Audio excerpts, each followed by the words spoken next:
Olá, amada igreja, bom dia. Estamos começando mais uma escola bíblica dominical e é um prazer estar com os irmãos aqui nessa manhã. Para não perder tempo, nós estamos estudando a lição, a revista Compromisso, a lição hoje é número 11, oração e generosidade. E para nós darmos início aos nossos estudos agora pela manhã, eu convido a nossa irmã Socorro para ler Hebreus capítulo 13, versículo 16. Por favor, irmão Socorro, faça a leitura bíblica do texto áureo, por favor. Bom dia, meus amados irmãos. Que a graça e a paz do Senhor seja com todos. Essa escola bíblica tem me edificado a cada domingo. E eu louvo a Deus pela vida de cada professor. E vou ler agora para os irmãos a palavra de Deus que se encontra em Hebreus 13, 16, que diz assim: E não vos esqueçais da beneficência e da comunicação, porque com tais sacrifício Deus se agrada. Que Deus nos abençoe com mais uma escola bíblica nesta manhã. Um abraço a todos. Que Deus abençoe. Muito obrigado, irmão Socorro, por sua participação. Irmãos, Paulo inicia a primeira carta aos Coríntios, lá no capítulo 16, ele inicia o capítulo 16 falando sobre dinheiro, cuidado e generosidade. E Paulo começa a falar para os irmãos de Coríntios sobre o que estava passando em Jerusalém. E Jerusalém, nesse momento onde Paulo faz esse discurso em Coríntios, Jerusalém estava passando por graves dificuldades. Tinha os fatores políticos. Nós sabemos que Jerusalém, a península da Judéia, como era conhecida em Roma, estava passando sob uma forte opressão romana. Praticamente os direitos políticos não existiam e ali quem mandava era Roma. Então a opressão era muito grande por parte de Roma sobre os judeus. Também viviam sob as perspectivas escatológicas equivocadas. Alguns irmãos naquele momento, os primeiros cristãos, achavam que a volta de Cristo seria naquele momento, na fase onde eles ainda estavam vivos. Um outro problema também que existia eram os fatores climáticos. Grandes secas existiam na região da Judéia. Então imagina que a Judéia estava passando por muitas dificuldades. E Paulo começa então a apresentar esses problemas para o povo de Corinto. Meus irmãos, e observe que em 2 Coríntios, por exemplo, em 2 Coríntios, capítulo 8, versículo de 2 a 5, diz: como em muita prova de tribulação houve abundância de seu gozo, e com a sua profunda pobreza abundou em riqueza de sua generosidade, porque segundo o seu poder, o que eu mesmo testifico, e ainda acima do poder deram voluntariamente, pedindo-nos com muitos rogos que aceitassem a graça e a comunicação desse serviço que se fazia para com os santos. Ou seja, o povo de Corinto clamava para ajudar os judeus. Isso após aquele apelo de Paulo, que estava lá em Atenas, e Paulo se comoveu com o povo da Judéia. Agora, irmãos, Paulo tinha todos os pré-requisitos para esquecer aquele povo. Aquele povo queria matar Paulo. Paulo saiu de lá fugido. Eles queriam de qualquer forma calar a boca de Paulo, já que estava pregando algo que era contra a teologia judaica. Então, Paulo tinha todos os motivos do mundo para esquecer aquele povo, mas não. Imagina que Paulo ama os coríntios, ainda mais o povo da Judéia, que era a sua origem, a origem do seu conhecimento. Acho que vinha na mente de Paulo, vinha Gamaliel, vinha todos os seus amigos, vinha o nascimento do cristianismo. E Paulo não esquece aquilo em momento algum, e Paulo agora começa a criar sua atenção àquele povo lá da Judéia. Agora é o seguinte, irmãos, eu convido o nosso querido irmão, o pastor Gilson, para nos falar o seguinte, sobre esses recursos de nós ajudarmos as nossas missões, as nossas igrejas. Por favor, pastor Gilson. Bom dia, a graça e a paz do Senhor Jesus Cristo, minha querida Igreja Batista Sião. É muito bom estar aqui mais uma vez com vocês, a pedido do nosso irmão Gil, para participarmos dessa escola bíblica dominical. Deus abençoe a toda a igreja, meu querido pastor Walter, e saudade de todos vocês. Gil mandou aqui uma pergunta, que é a seguinte: qual a importância das contribuições dos irmãos para a manutenção da Igreja de Cristo, bem como a ajuda aos necessitados, né? E a gente vai responder isso de maneira bíblica. O que é que a Bíblia diz sobre essas duas questões? Ele colocou aqui na sua pergunta, na sua inquietação, duas questões para a gente responder, tá bom? Que o Senhor Deus possa nos abençoar, em nome de Jesus, que essa escola bíblica dominical fale de maneira muito profunda a cada coração. Nos orienta, Senhor, em nome de Jesus. Amém. Meus queridos, eu gostaria de responder a pergunta do querido Gil de duas maneiras, em duas perspectivas. A primeira é no sentido de apelar para a consciência e a responsabilidade de cada crente, de cada cristão, em sustentar a igreja e também a mesa dos necessitados. Eu tenho usado muito essa estratégia de apelar para a consciência. Por quê? Porque a igreja, ela é uma instituição que é mantida pelos seus membros e congregados. E a igreja, ela tem custos, ela tem responsabilidades a serem cumpridas, ela precisa fazer investimentos na obra missionária, ela precisa fazer investimentos na sua estrutura física, ela precisa manter os seus funcionários, os seus pastores, enfim. A igreja, ela é funciona como uma empresa, de certa forma, né? Então ela precisa ser mantida. E de onde vem, qual é a fonte, de onde vêm os recursos para manter a igreja funcionando? Esses recursos vêm de nós, os membros e congregados da igreja, porque as igrejas não recebem ajuda financeira de nenhuma outra fonte governamental ou de outro lugar. Pelo menos nós, as igrejas batistas, não recebemos. E então, cada crente tem que ter a consciência e a responsabilidade de ajudar a manter o funcionamento da igreja enquanto instituição e também na sua estrutura, que, sem dúvida nenhuma, não é barato para mantê-la. E a outra perspectiva que eu quero trazer para os irmãos é a bíblica.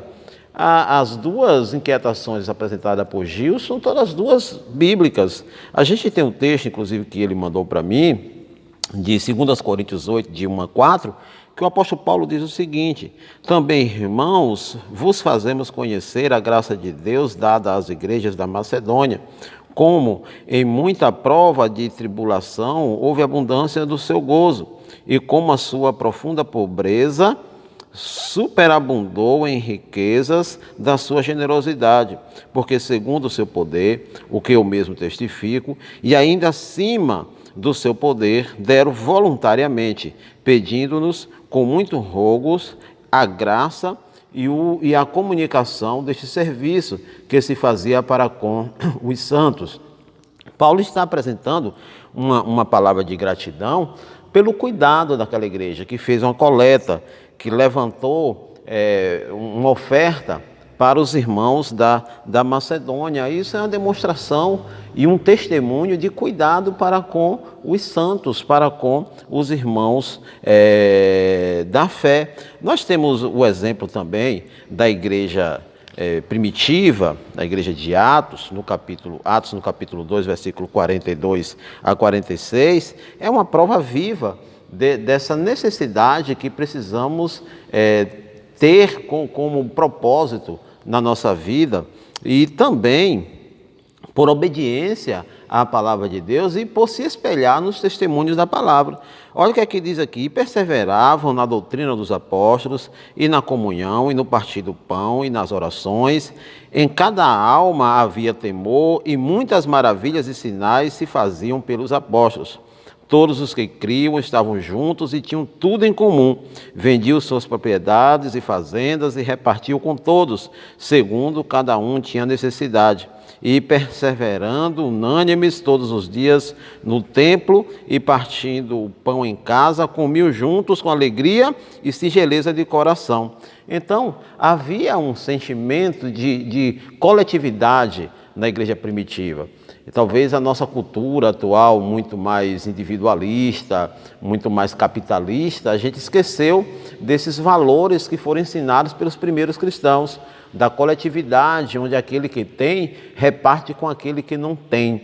Ou seja, a preocupação não é só acumular bens, mas é ter bens para abençoar os irmãos, para abençoar os santos, para cuidar uns dos outros. E o clássico texto de Malaquias, capítulo 3, versículo 10, que diz: trazei todos os dízimos à casa do tesouro, para que haja mantimento na minha casa. Então é responsabilidade nossa de manter a casa do Senhor com os nossos dízimos. E depois fazer prova de mim, diz o Senhor dos Exércitos, que eu não vos... se eu não vos abrir as janelas do céu e não derramar sobre vós uma bênção tal, que dela vos advenha a maior abastança. Então ainda tem como consequência as bênçãos do Senhor. Então, meu querido, seja por ter consciência da nossa responsabilidade, ou seja por obediência à palavra de Deus, nós precisamos contribuir com os nossos dízimos e as nossas ofertas para manter a casa do Senhor. A outra questão foi a questão dos pobres. E aí? E os pobres, né? Onde é que eles entram no ministério da igreja? Onde é que eles estão posicionados no ministério da igreja? E pobres aqui, não necessariamente os pobres da igreja, porque esses estão agregados no que nós falamos anteriormente, onde todos cuidam de todos, os que têm cuidam dos que não têm, como diz Paulo também, né? Primeiro dos domésticos da fé. Por que primeiro dos domésticos da fé? Porque se a gente não cuida dos de casa, como é que a gente vai cuidar dos de fora? Seria até uma hipocrisia. Então, devemos sim cuidar dos necessitados, né? Daqueles que são carentes e dependem de uma ajuda extra, de um auxílio de alguém que possa lhe auxiliar. E a Igreja de Cristo, ela tem condição de ser esse braço que auxilia os mais pobres. Paulo, escrevendo aos Gálatas, no capítulo 2, versículo 10, ele diz o seguinte, olha que palavra muito significativa. Gálatas 2, versículo 10. Recomendando-nos somente que nos lembrássemos dos pobres, o que também procurei fazer com diligência. Então, que a igreja ela não se esqueça dos pobres. A Igreja Batista Sião tem um histórico muito bonito com o trabalho de ação social e de levar um auxílio para as pessoas mais carentes. A gente fez várias atividades do Ministério de Serviço com o Ministério de Proclamação no período que eu estava aí, sei que continua fazendo, não agora no tempo de pandemia, mas a gente precisa fazer isso de maneira mais recorrente, investir mais, né? Dar mais atenção à assistência aos carentes, independente de quem eles sejam. E nós, individualmente, enquanto cristãos, precisamos fazer isso, repartir o pão. Se eu tenho 2, eu posso repartir 1 com alguém que não tenha. Eu quero ler só mais um texto sagrado, que está no Salmo 41, os versículos de 1 a 3, que diz o seguinte: bem-aventurado é aquele que atende ao pobre. Eu achei muito significativa essa expressão. Feliz, né? Alegre, bem-aventurado é aquele que atende ao pobre. Aí olha a sequência, logo após dizer essa declaração: o Senhor o livrará no dia do mal, o Senhor o livrará e o conservará em vida, será abençoado na terra, e tu não o entregarás à vontade de seus inimigos.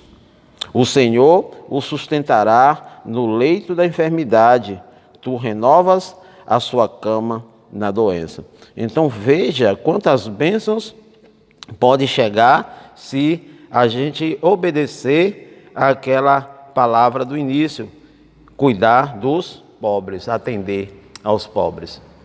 Então, meu querido amigo, meu querido irmão em Cristo, você que faz parte de uma igreja batista, lembre sempre desta responsabilidade, desse compromisso de contribuir, de ser fiel nos nossos dízimos e nossas ofertas, para que a casa do Senhor seja mantida e também a igreja estenda a mão aos mais necessitados, atendendo-os em suas necessidades, ou seja, cuidando também dos pobres, como nós vimos, é orientação bíblica, é recomendação bíblica, é testemunho bíblico. Que Deus abençoe a todos, que Deus abençoe grandemente a Igreja Batista Sião, pastor Walter, Mariette, enfim, que nós possamos ter sempre a consciência de estar nos debruçando na palavra de Deus para aprender com ela. A Gil, muito obrigado mais uma vez pela oportunidade. Que a graça de Deus seja sobre todos vocês. Um abraço do pastor Gilson e da Primeira Igreja Batista em Amélia Rodrigues. Muito obrigado, pastor Gilson. Agora, irmão, nós vamos para um outro professor que, na realidade, eu queria saber o seguinte desse professor. É o irmão Laércio. Irmão Laércio, o irmão é tesoureiro da nossa igreja, a Igreja Batista Sião, e graças ao nosso bom Deus, o irmão tem exercido o seu cargo com extrema competência e transparência. Agora, a pergunta que eu venho fazer para o irmão é o seguinte, que era também uma das preocupações do apóstolo Paulo, quando ele arrecadava todos as contribuições para mandar para Jerusalém, mandar para os missionários, e ele tinha toda aquela preocupação em tudo ser transparente para que não houvesse nenhuma reclamação ou desconfiança. Aí vem a pergunta para o irmão Laércio. Irmão Laércio, de que forma o irmão administra os recursos que chegam até a Igreja Sião? Os dízimos, ofertas, contribuições. Eu gostaria de ouvir isso do irmão. Graças a paz, irmãos. Bom dia, tudo bem? Gil, em resposta à sua pergunta, eu posso lhe dizer hoje que a nossa igreja dispõe de uma estrutura financeira muito bem definida, onde nós podemos contar com o apoio de uma comissão de finanças, e essa nos ajuda bastante no sentido de que nós juntos elaboramos um orçamento anual. Esse orçamento anual ele é definido com base em valores históricos de receitas ou dízimos e ofertas e nas despesas também que nós realizamos periodicamente. Aí, nesse orçamento, nós já definimos tudo que nós vamos gastar, o quanto nós vamos receber, por uma média aritmética que nós costumamos fazer.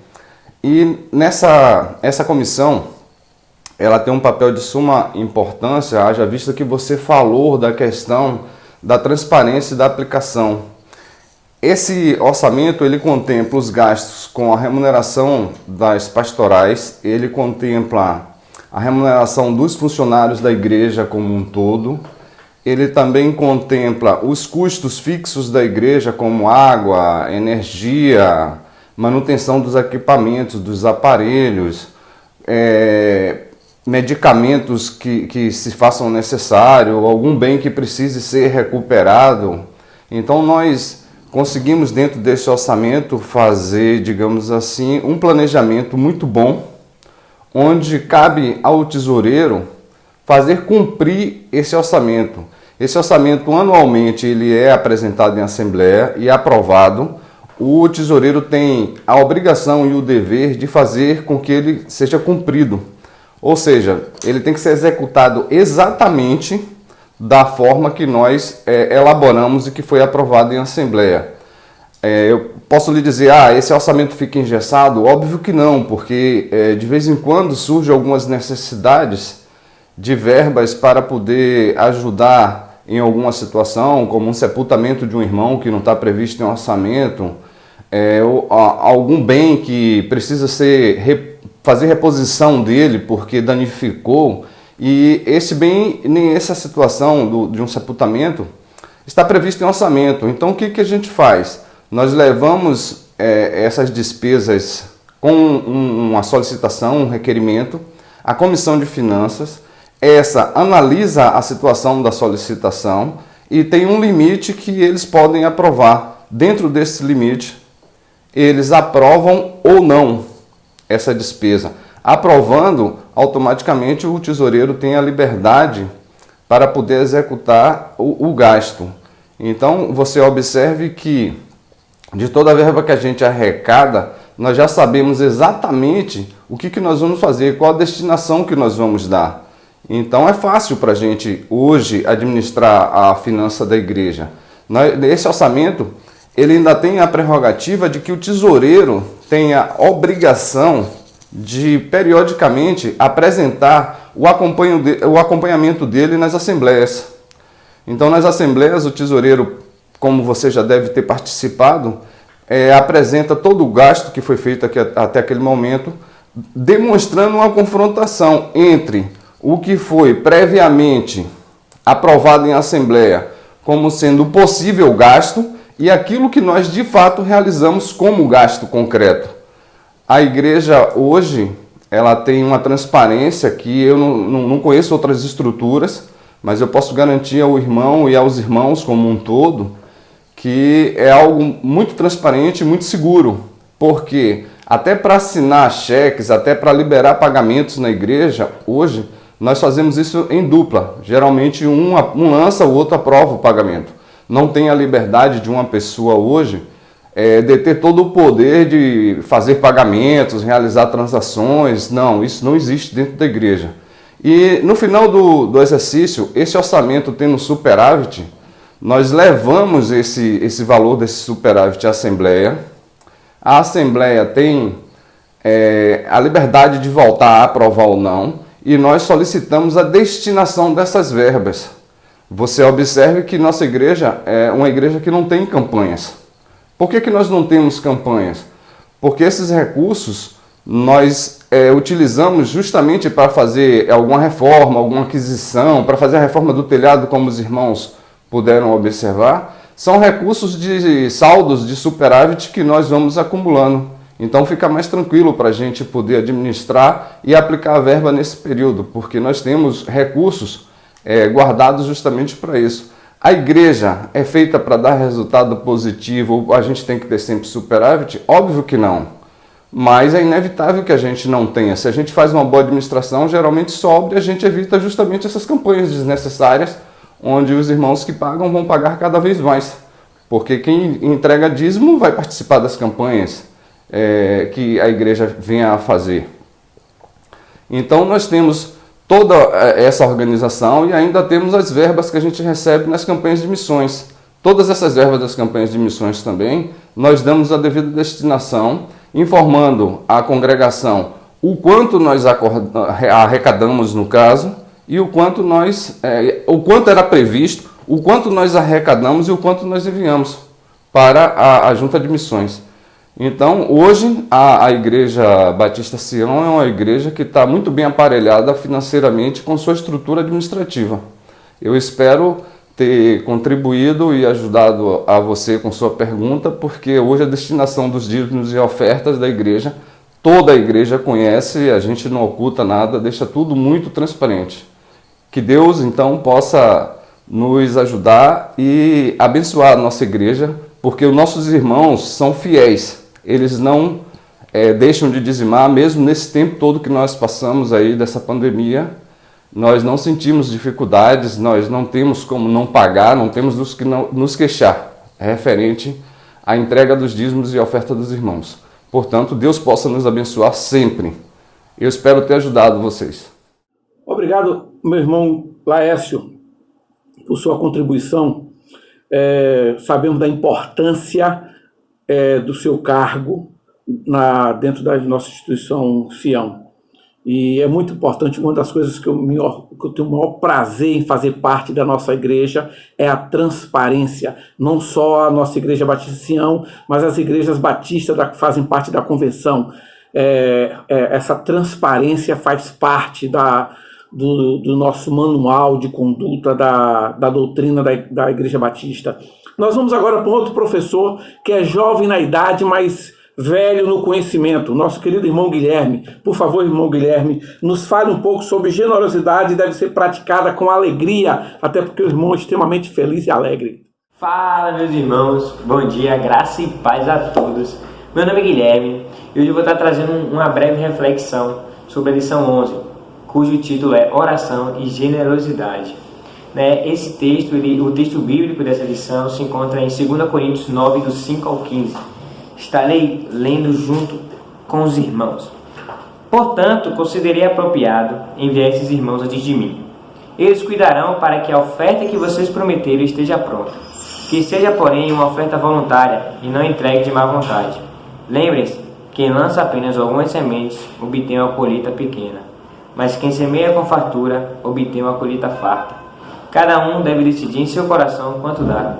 Não contribua com relutância ou por obrigação, pois Deus ama quem dá com alegria. Deus é capaz de lhes conceder todo tipo de bênçãos, para que em todo o tempo vocês tenham tudo de que precisam, e muito mais ainda, para repartir com os outros. Como dizem as Escrituras, compartilha generosamente com os necessitados.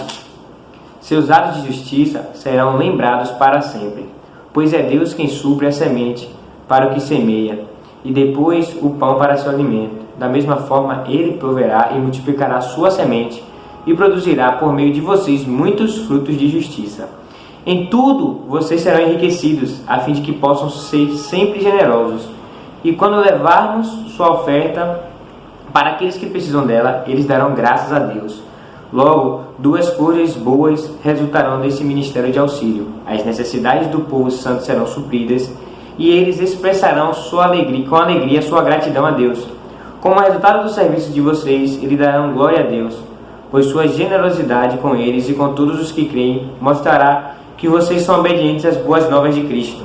E eles orarão por vocês com profundo afeto, por causa da graça transbordante que Deus concedeu a vocês. Graças a Deus por essa dádiva tão maravilhosa que nem as palavras conseguem expressar.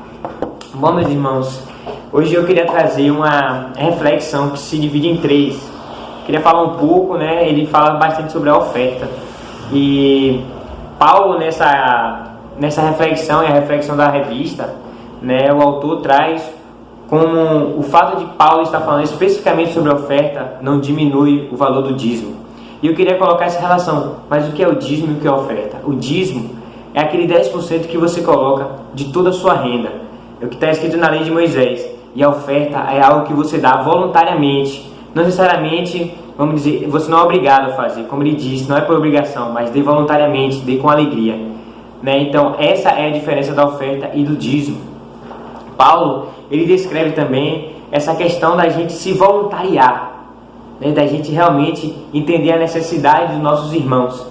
E ele trata a realidade como tipo assim, não é sobre o valor em si. Você pode dar o mínimo, você pode dar o máximo, mas é sobre realmente o seu coração como está dando. E eu queria fazer essa reflexão. A oferta, ela não pode ser, ou ela não necessariamente é sobre o valor financeiro, né? É um tipo de oferta, mas há ofertas, por exemplo, do tempo. Eu posso ofertar meu tempo para outro irmão, para ajudar na necessidade dele, para ajudar ele. Então, isso mostra que Deus, ele não vê o valor da oferta em si, ele vê o coração de quem está dando. E é um segundo ponto que eu queria trazer. Deus não vê o número da oferta, mas como está seu coração quando está dando.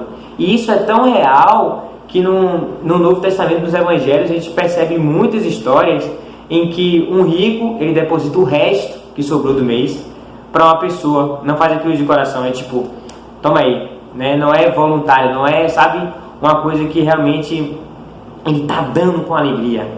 Ele está somente assim, restou, então dá para lá. E tem as pessoas que realmente têm pouco, mas que estão ali ofertando, sendo generoso, ajudando outras pessoas. E há muito mais valor essas pessoas que têm pouco, mas ajudaram outra pessoa, do que o rico, né? Então isso me mostra muito mais que a gente não deve se prender ao valor da oferta em si, né? Assim, cada um tem sua condição. E a gente pode ajudar com diversas formas, como eu estou dizendo. A gente pode ofertar o nosso tempo. Eu posso ofertar meu tempo e ajudar um amigo a ler a Bíblia e ele crescer em Cristo. Eu posso ofertar meu tempo para ajudar a fazer um trabalho. Isso é oferta. E é aquela questão. Deus, ele não quer que a gente oferte e como se fosse algo pesado, uma obrigação. Até porque o jugo é suave e o fardo é leve. Então a gente fazer com alegria. Eu olho muito para Jesus e percebo, meu Deus, olha Jesus, olha a alegria. Jesus foi o maior servo que existiu no mundo. E ele nunca fez nada por obrigação, tudo por livre e espontânea vontade e com alegria. Ele tinha alegria em fazer aquilo. E a gente tem que ser oferta para o Senhor como Cristo foi oferta para Ele, para que a gente pudesse hoje estar aqui. Então, Deus quer que a gente oferte a nossa vida. É tipo assim, Deus, eu me coloco à disposição. Eis-me aqui, Senhor, eis-me aqui, usa-me. Isso é eu estar ofertando a minha vida a Deus. Eu quero que o Senhor me use. Eu me coloco à disposição para fazer aquilo que o Senhor mandar. Né? E isso fala muito no coração sobre muitas vezes a gente se prende. A gente se prende eu tenho esse dinheiro aqui, eu não posso dar e tudo mais. Não se limitem, mais uma vez, não se limitem ao dinheiro. A sua oferta é a sua vida. Tem vários exemplos que você pode realmente ofertar. E fala muito no meu coração porque a gente pensa por nós, a gente não faz as coisas. E principalmente um ponto incrível nisso é a alegria, irmãos. Cara, eu não consigo, sabe, vamos dizer, o Evangelho não é algo que a gente faz, é algo que a gente vive. A gente vive o Evangelho e a gente tem que ter essa alegria do Evangelho, né? A gente tem que realmente, para onde quer que a gente vá, a gente leva essa alegria, a alegria de Jesus. Eu olho para Jesus, meu Deus do céu, olha, o cara passou por tanta coisa, tanto sofrimento, mas o coração dele se alegrava, porque ele sabia que ele estava fazendo pelas pessoas, estava fazendo voluntariamente. E Deus está chamando a gente, que a gente se voluntarie, que a gente se coloque à disposição, né? Que a gente faça assim, Senhor, como eu estou falando, eis-me aqui, eu quero te servir, eu não sei como, eu não sou bom nisso, mas eu quero oferecer a minha vida para te servir, né? E isso fala muito sobre o ponto da gente olhar Jesus como o maior exemplo de generosidade. E isso está muito interligado, porque a oferta é algo que você dá com o coração, voluntariamente, né, com alegria. E a generosidade é justamente esse cuidado. Jesus foi o mais generoso que eu conheço. Ele foi o maior servo do mundo e serviu com tanta generosidade, com tanta alegria. A gente muitas vezes erramos, né? Às vezes a gente vai fazer algo por alguém, mas vai reclamando. Meu Deus, olha isso. Poxa, a gente tem que fazer com alegria. E a gente tem que sempre olhar para Cristo, porque se a gente olhar para a circunstância, não vai. É por isso que eu sempre falo, não olhe para as circunstâncias, irmãos. Olhe para Cristo, né? E vamos com o nosso coração. Cristo, Ele olha nosso coração.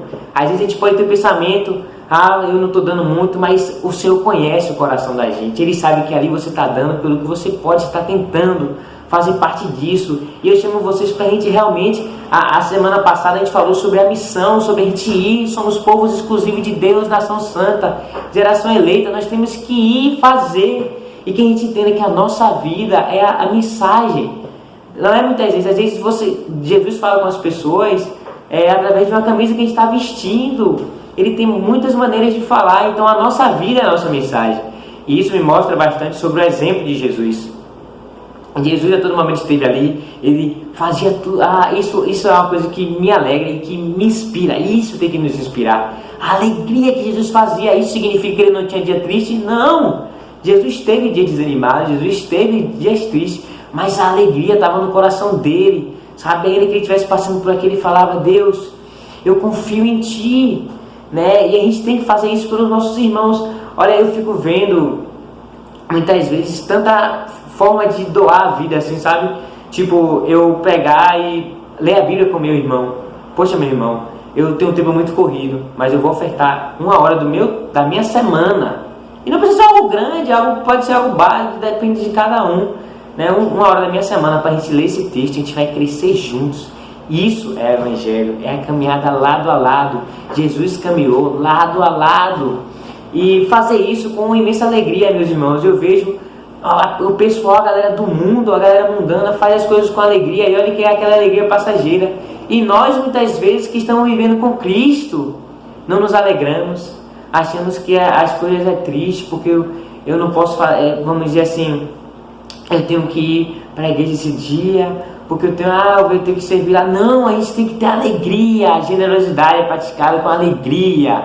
Eu faço isso porque eu amo Jesus, e a gente tem que olhar sempre para Cristo. Essa é a verdade. O nosso maior exemplo é Cristo. Não é sobre a religião, é sobre Cristo, é sobre quem Jesus é. Então assim, meus irmãos, que a gente possa abrir o nosso coração e falar assim, Deus, me ajuda a te servir com alegria. Me ajuda a te servir realmente com aquela vontade de coração. E é isso que Paulo está falando. Deus, Ele abençoa quem dá com alegria, meus irmãos. Então assim, que a gente possa cada dia mais procurar olhar para Jesus e entender que a vida, a nossa vida que é Cristo, Cristo vive em mim, o Evangelho é vivido, a gente precisa viver, irmãos. Independente de como a gente estiver, a gente está passando por um momento difícil, de pandemia ainda, mas isso não impede a gente de estar ofertando algo para alguém, seja como eu estou falando, seja o tempo, seja um valor financeiro. E além disso, me mostra também o cuidado. Você ofertar e você cuidar do outro. Você pode depositar um valor financeiro, você está dando ajuda àquela pessoa. Como ele fala, e existem duas coisas. Primeiro, que vai estar suprindo a necessidade dos irmãos. E segundo, eles vão estar glorificando a Deus com alegria. Então, além de estar suprindo, eles vão estar se voltando a Deus, dando graças. E a outra coisa, eu posso ofertar e cuidar do meu irmão nessa caminhada. Vamos lá. Eu tenho muita coisa para fazer, mas eu coloco meu tempo aqui para você. Até porque uma das maiores lições do Evangelho é essa, meu irmão. A nossa vida é para o outro. Nossa vida é para Cristo, mas a gente vive para o outro. Né? A gente tem que priorizar sempre ajudar as pessoas e que a gente faça isso com alegria. Isso alegra meu coração, né? Cristo é a nossa alegria, é dele que vem toda a nossa força, toda a nossa inspiração. E a gente precisa cada vez mais caminhar, porque, irmãos, é muito fácil a gente falar na hora de fazer por fazer, e Deus não quer isso. Ele quer que a gente realmente esteja fazendo de coração, realmente ali, fixado, fazendo e ajudando. E é isso, meus irmãos. Eu queria fazer uma oração antes de terminar, para que o Senhor coloque essa alegria no nosso coração e que a gente possa cada dia mais caminhar nisso. Eu me alegro no Senhor. Vamos lá, Deus, eu posso estar desanimado, mas me ajude, sabe? E é isso, eu queria fazer uma oração com vocês. Vamos lá. Senhor Jesus, meu Pai, muito obrigado por essa oportunidade. Obrigado por estarmos aprendendo um pouco mais, Pai, sobre a alegria, Deus. Deus, nos ajuda, Pai, a estar colocando essa alegria, estar vivendo o Evangelho, Pai. Nos ajuda a estar olhando para Cristo e não para as circunstâncias. Que o Senhor nos ajude, Pai, a cada dia mais procurar fazer algo pelo outro, procurar dar a nossa oferta como a nossa vida, como o Senhor deu Cristo, a sua vida como oferta, como sacrifício, para que eu pudesse estar aqui, Pai. E que a gente possa fazer isso pelos outros também, para que a gente possa estar ofertando ao Senhor em primeiro lugar, claro, mas também ajudando as outras pessoas, meu Deus. Nos ajuda, Pai, a ter essa alegria, meu Pai, a alegria que vem de Cristo, que é inexplicável, que transborda Cristo. É isso que eu te peço, meu Pai, coloca a alegria, planta essa semente no coração dos meus irmãos. Em nome de Jesus eu te peço, te agradeço desde já. Amém. E é isso, meus irmãos, que eu queria falar. Eu queria agradecer por essa oportunidade e que a gente se alegre. E eu queria deixar um versículo que ele me sustenta muito e Cristo fala muito no meu coração, está lá em Filipenses. Se eu não me engano, é Filipenses 2,4, 3,4, que fala assim: alegre-se sempre no Senhor. Outra vez repito, alegre-se. Então, que em tudo que a gente fizer, que a gente se alegre, que a gente celebre e que a gente viva como Jesus viveu e como Ele vive em nossos corações até hoje. É isso, meus irmãos. Deus abençoe a todos, a semana de cada um. Eu agradeço essa oportunidade. Um abração, fica com Deus. Bem, viram aí que, como eu falei, o cara é bom no conhecimento. Agora nós vamos dar uma pausazinha antes de nós chamarmos outra grande professora. Eu queria ouvir o coro Rezende. Vamos ouvir o coral da família Rezende aí, rapidinho.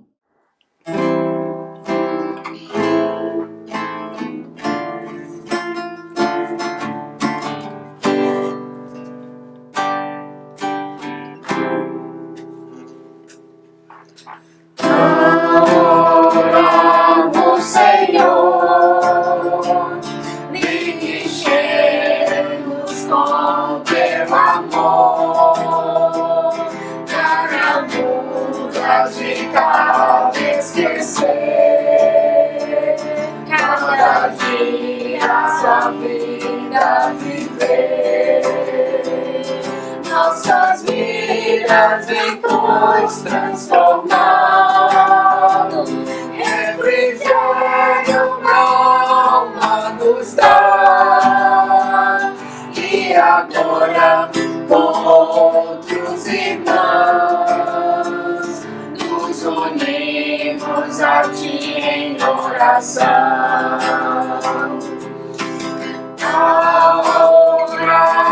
Senhor, vem encher-nos com o Teu amor, para o mundo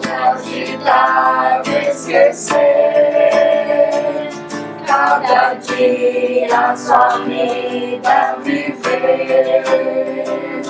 Nossas vidas em paz transformar.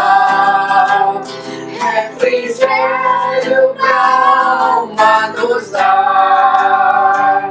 E agora com outros irmãos nos unimos a ti em oração. E agora com outros irmãos nos unimos a ti em oração. Muito obrigado, irmã Gildete, irmão Eliseu, toda a família Rezende aí, parte da família Rezende aí contribuindo com a nossa escola bíblica dominical. Meus irmãos, a generosidade nos ajuda a aprender a depender da provisão de Deus. E para isso eu convido a nossa querida irmã Jaqueline, que está fazendo a sua estreia aqui na nossa escola bíblica dominical. Por favor, irmã Jaqueline. Olá, irmãos. Continuando o nosso estudo de hoje, nós vamos pensar a generosidade sob a perspectiva da dependência de Deus, a relação entre essas duas coisas. O texto bíblico é de 2 Coríntios, capítulo 9, versos de 8 a 11. E Deus é poderoso para fazer que lhe seja acrescentada toda a graça, para que em todas as coisas, em todo o tempo, tendo tudo o que é necessário, vocês transbordem em toda boa obra, como está escrito: distribuiu, deu seus bens aos necessitados, a sua justiça dura para sempre. Aquele que supre a semente ao que semeia e o pão ao que come, também lhe suprirá e aumentará a semente, e fará crescer os frutos da sua justiça. Vocês serão enriquecidos de todas as formas, para que possam ser generosos em qualquer ocasião. E por nosso intermédio, a sua generosidade resulte em ação de graças a Deus. Para pensar a generosidade sob a perspectiva da provisão de Deus, nós precisamos entender o seguinte princípio: tudo o que nós temos, tudo o que existe, tudo o que nós somos, vem do Senhor, pertence ao Senhor. O Salmo 24:1 diz: do Senhor é a terra e tudo o que nela existe, o mundo e os que nele vivem. Viver então um estilo de vida generoso é confiar que Deus é quem nos provê todas as coisas e que nós também somos canal de bênção para que a provisão dele alcance outras pessoas. Também é preciso que a gente entenda que os recursos que nós administramos vieram do Senhor e por isso eles precisam ser tratados com zelo, para que sejam motivo de bênção e não de maldição. Se nós pendermos para qualquer um dos extremos na relação com o dinheiro, ou seja, se nos tornarmos pessoas avarentas ou pessoas que desperdiçam os recursos, então aí sim, o dinheiro e os nossos recursos serão motivo de maldição. 1 Timóteo 6,10 diz assim: o amor ao dinheiro é a raiz de todos os males, e por causa disso já muitos se desviaram do caminho da fé, trazendo às suas vidas muitas aflições e sofrimentos. A generosidade, ela é um caminho para que a gente seja a resposta às orações que alguém está fazendo. Nós somos uma ferramenta para que a provisão de Deus chegue até outras pessoas, assim como ela tem chegado até as nossas vidas. E é um privilégio fazer parte disso, jamais um fardo, é sempre uma alegria. A generosidade no âmbito da igreja, ela inclui investir os nossos recursos em socorrer os irmãos, em sustentar o trabalho da igreja local e também a obra missionária.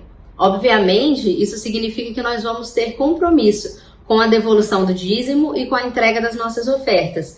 Mas a generosidade, ela também está nas coisas simples, como, por exemplo, convidar alguém para nossa casa para compartilhar uma refeição, oferecer hospedagem, oferecer uma carona, dividir o que nós temos.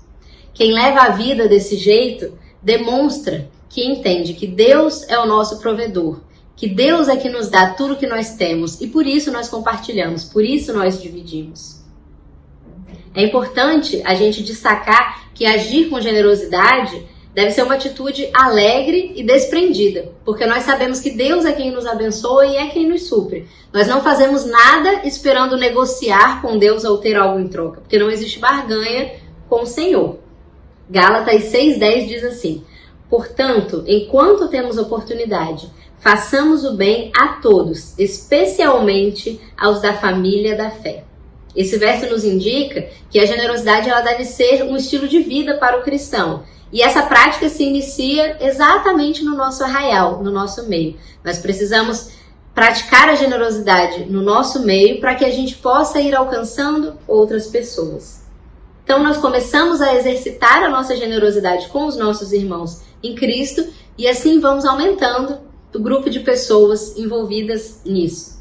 Então como é que a gente pode, de maneira prática, exercer essa generosidade? Vamos pontuar aqui algumas oportunidades para isso. Nós devemos e podemos organizar o nosso planejamento mensal de uma maneira que inclua de forma fixa, além do dízimo, as ofertas missionárias e alguns projetos que a gente escolha para abençoar. Por isso é importante que a gente conheça os projetos da nossa igreja, os projetos da denominação, porque eles precisam de contribuições. Então nós temos aí abrigos infantis, lar de idosos, centro de recuperação de dependentes químicos e muitas outras iniciativas que nós podemos cooperar financeiramente. E nesses lugares nós também podemos nos voluntariar, doando o nosso tempo, os nossos talentos, para abençoar o trabalho que é feito. Outra forma que a gente tem de manter a generosidade na nossa rotina é, por exemplo, quando a gente for ao mercado, lembrar sempre de comprar os alimentos extras para contribuir com a ação social da nossa igreja ou diretamente a um projeto ou a uma família. Temos sempre também que doar e compartilhar aquilo que nós temos em casa e não ficar acumulando muitas coisas. Aquilo que às vezes a gente compra repetido e nem usa. Na verdade, a gente poderia compartilhar esse recurso com outras pessoas. Enfim, a generosidade sob a perspectiva da dependência de Deus é entender que os nossos recursos vieram dele e por isso são para a glória dele. É usar os nossos recursos de maneira que o nome do Senhor seja glorificado também. Nós podemos procurar oportunidades na nossa rotina de exercer essa generosidade. E eu tenho certeza que o Senhor vai nos mostrar essas oportunidades. Devemos confiar os nossos recursos ao Senhor e que Ele nos ensine a sermos generosos, sabendo que a provisão dele é sempre constante sobre nós. Muito obrigado, professora Jaqueline, por sua participação na nossa Escola Bíblica Dominical. Vou chamar agora um outro professor, já velho conhecido nosso, o nosso querido irmão Jorge Evandro. A generosidade promove a gratidão entre nós. E eu convido o professor Jorge Evandro para nos falar um pouco sobre esse tópico. Por favor, irmão. Graça e paz da parte de Deus seja com todos vocês. A generosidade promove a gratidão entre nós. Ao comentar o texto de 1 Coríntios 16, verso 2 e 13, o autor da lição afirma que Paulo ensina que a generosidade promove a gratidão. Promove a gratidão entre os crentes na igreja, bem como gratidão a Deus. Mas o que é generosidade? O que é gratidão? Generosidade é a virtude daquele que se dispõe a servir o próximo, mesmo quando esse serviço implicar em um sacrifício pessoal. Gratidão é o reconhecimento de uma pessoa por alguém que lhe prestou um benefício, por alguém que lhe prestou um auxílio, por alguém que lhe fez um favor. Da palavra gratidão veio os termos agradecido, e dizemos que uma pessoa é agradecida. Ou, no sentido contrário, dizemos que é uma pessoa ingrata ou mal agradecida. Jesus passou por uma experiência singular certa vez, quando ele foi convidado para almoçar na casa de Simão, um fariseu. Esta história nos fala a respeito de duas pessoas. Uma agradecida pela generosidade recebida, e outra mal agradecida. Lucas conta que quando eles se acomodaram para comer, uma mulher prostituta soube que ele estava lá e trouxe um delicado frasco de alabastro com um perfume raro e caro. Ela se ajoelhou atrás de Jesus, a seus pés chorando, até que os pés dele ficassem molhados com as suas lágrimas. Depois ela os enxugou com os cabelos e os beijou, derramando o perfume sobre eles. Sei que vocês conhecem essa história. Vendo o que estava acontecendo, o fariseu, dono da casa, disse consigo mesmo: Isto prova que Jesus não é um profeta, porque se fosse, ele saberia quem está tocando nele e que espécie de mulher ela é, uma pecadora. Então Jesus falou ao fariseu: Simão, tenho algo para te dizer. Pois não, mestre, respondeu Simão. Diga. Veja que ele chama Jesus de mestre, mesmo após ter acusado Jesus no seu coração de ser um falso profeta. O que revela uma das principais características de uma pessoa ingrata, que é a falsidade. Falsidade comum aos fariseus. Costumo alertar minha família aqui em casa, meus 3 filhos e minha esposa. Cuidado com as pessoas ingratas. Elas são capazes de fazerem qualquer coisa ruim. E Jesus continuou contando uma parábola. Um homem emprestou dinheiro a 2 pessoas. Um lhe devia 500 moedas de prata e ouro, e o outro apenas 50. Porém, nenhum dos dois tinha como pagar-lhe. Então ele, generosamente, estamos estudando sobre generosidade, perdoou a dívida de ambos. Qual você pensa, Simão, que o amará mais depois disto? E Simão respondeu: suponho que aquela pessoa a quem foi perdoada a dívida maior. Você está certo, concordou Jesus. Então ele se voltou para a mulher e disse a Simão: olhe, veja aquela mulher ajoelhada aqui. Quando eu entrei na sua casa, você não se deu o trabalho de me oferecer água para lavar a poeira dos meus pés. Porém, ela lavou com as suas lágrimas e os enxugou com os cabelos. Você deixou de me dar o costumeiro beijo de saudação. Porém, ela beijou meus pés diversas vezes desde a hora em que eu entrei aqui. Você se esqueceu da cortesia comum de colocar óleo em minha cabeça. Porém, ela me cobriu os pés com um perfume raro. Portanto, os pecados dela, que são muitos, foram perdoados. E Jesus disse à mulher: a tua fé te salvou, vá em paz. Os livros poéticos e de sabedoria da Bíblia usam imagens fortes e às vezes repugnantes para ensinar. Por exemplo, Provérbios compara a mulher indiscreta a um porco. Em 11:22 diz: como joia de ouro em focinho de porco, assim é a mulher formosa que não tem discrição.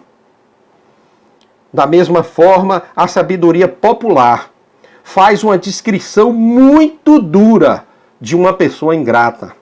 A sabedoria popular recorre a um quadro que provoca em nós aversão, nojo e antipatia pela pessoa ingrata.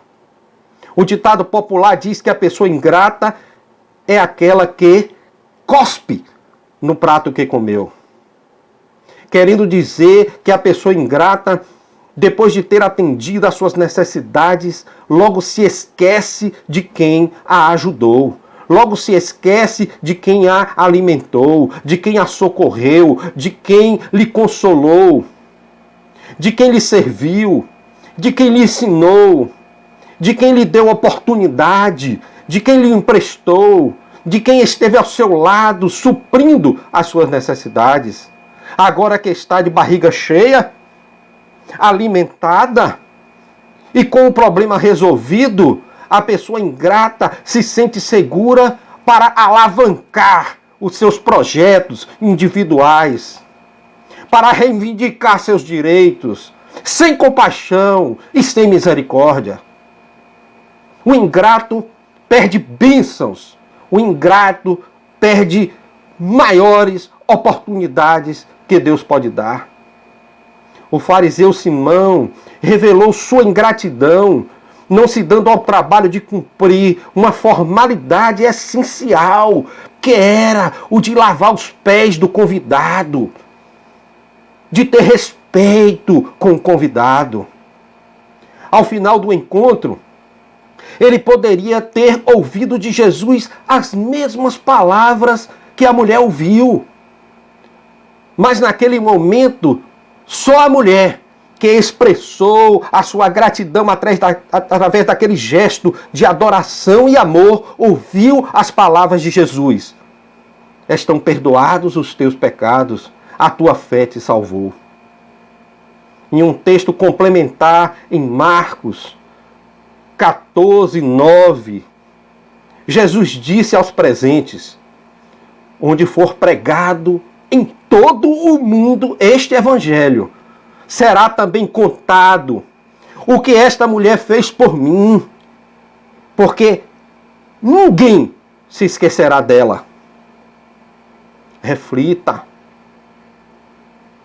Quando foi a última vez que você chorou de gratidão como a mulher pecadora da história? Lembre-se, quem não chora de gratidão, certamente fará outros chorarem pela ingratidão sofrida. Termino mais uma vez citando as palavras do autor da revista. A generosidade gera no coração de quem é abençoado um sentimento de gratidão. Por isso, continua o autor, seja generoso enquanto há tempo, porque chegará o dia em que você desejará ter sido mais generoso, mas não haverá mais tempo. Que esta mensagem toque em nossos corações e que Deus tenha misericórdia de nós. Amém. Muito obrigado, irmão Jorge. Vamos agora a um outro professor, também jovem, na idade, mais velho no conhecimento.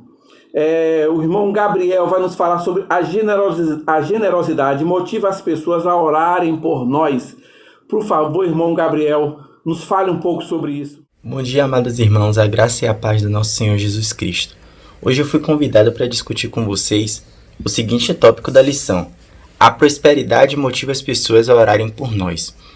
Para iniciarmos essa discussão, vamos abrir nossas Bíblias em 2 Coríntios 9, de 12 a 15, que diz o seguinte: o serviço ministerial que vocês estão realizando não está apenas suprindo as necessidades do povo de Deus, mas também transbordando em muitas expressões de gratidão a Deus. Por meio dessa prova de serviço ministerial, outros louvarão a Deus pela obediência que acompanha a confissão que vocês fazem do Evangelho de Cristo e pela generosidade de vocês em compartilhar seus bens com eles e com todos os outros. E nas orações que fazem por vocês, eles estarão cheios de amor por vocês, por causa da insuperável graça que Deus tem dado a vocês. Graças a Deus pelo seu dom indescritível. Bom, irmãos, é importante que percebamos que aqui Paulo não está estabelecendo uma relação de troca. Eu oro por você porque você é generoso comigo, ou eu só sou generoso com você porque você vai orar por mim em troca. Não, na verdade Paulo constata como a generosidade fortalece a comunhão entre os irmãos. No caso de Corinto, eles estavam ajudando as outras igrejas, e isso fazia com que os irmãos se sentissem amados, e motivava, estreitava os laços entre as igrejas, já que o amor, irmãos, é o elo perfeito, como está escrito em Colossenses 3,14. Acima de tudo, porém, revista-se do amor, que é o elo perfeito. Então, meus irmãos, a comunhão perfeita, a comunhão verdadeira, é aquela que há cumplicidade, reciprocidade, compaixão e misericórdia. A partir da verdadeira comunhão, a gente passa a ter empatia pelo nosso irmão, né? A gente começa a sentir as dores dele, a gente procura aliviar, procura dar alívio ao irmão nas situações de dificuldade, etc. E querermos dividir o fardo do irmão. E isso é um mandamento de Deus, essa divisão do fardo, esse querer dividir o fardo é um mandamento de Deus, como está escrito em Gálatas 6,2. Levem os fardos pesados uns dos outros e assim cumpram a lei de Cristo. E é aí que entra a intercessão e a generosidade.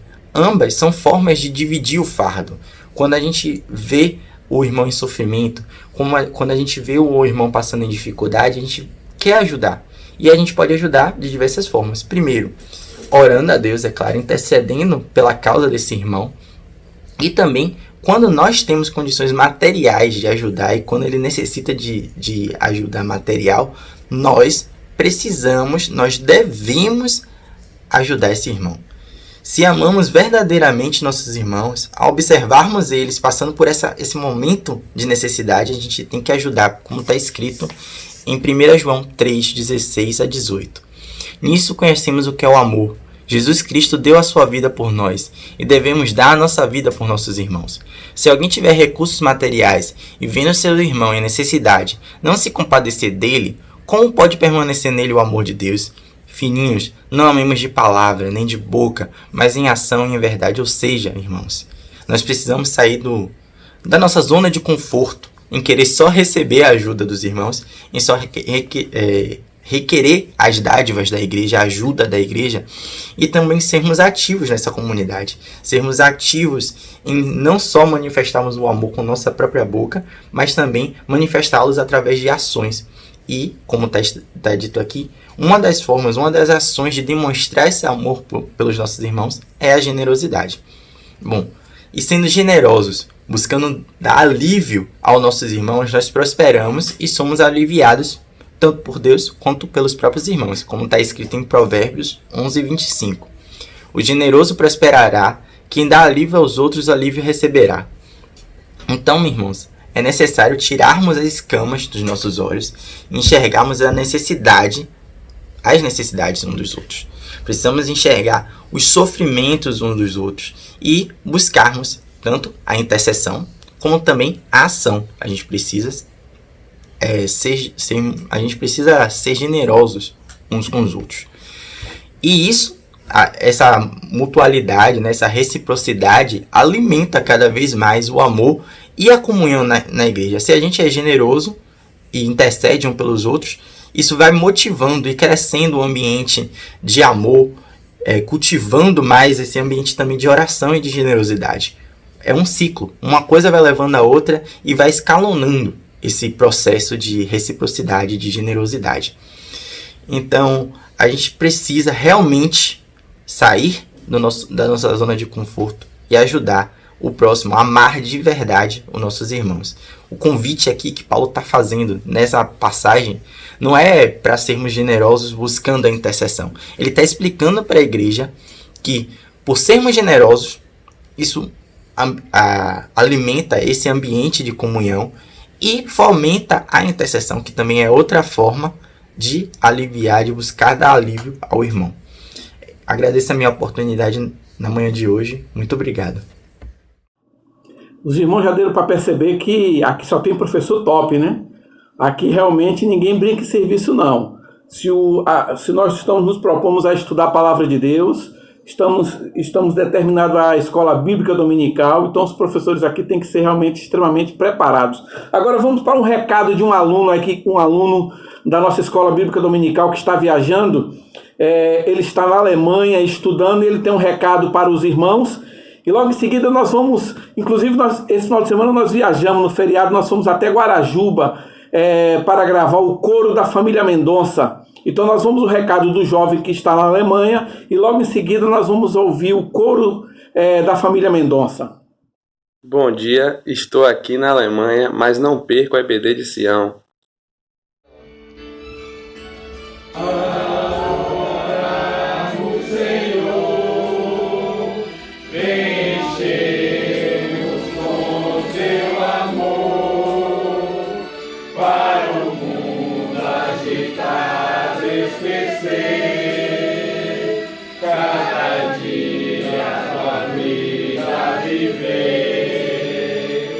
Nossa vida depois transformar, refrigério pra alma nos dá, e agora com outros irmãos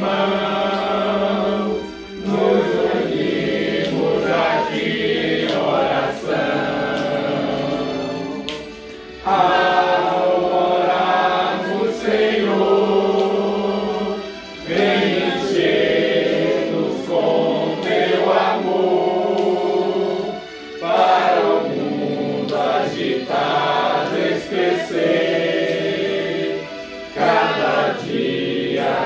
vida viver, nossa vida vem pois transformar.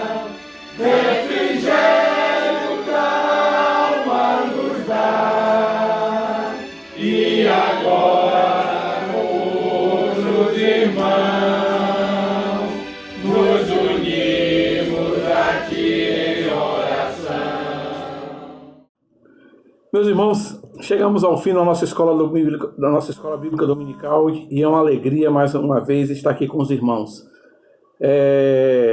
Fico feliz em estar contribuindo aqui com o trabalho da nossa escola bíblica dominical. Quero agradecer as mensagens dos irmãos que têm passado, sempre tem passado uma mensagem ou outra de contribuição, uma crítica, uma sugestão. Os irmãos têm o nosso telefone, eu gostaria até que o nosso telefone está aí no rodapé, 9661-4545. Caso o irmão queira mandar alguma mensagem, o irmão fique à vontade, pode passar sua mensagem, que tenho certeza que será bem recebida por nós. Um grande abraço a todos, um bom domingo e até a próxima.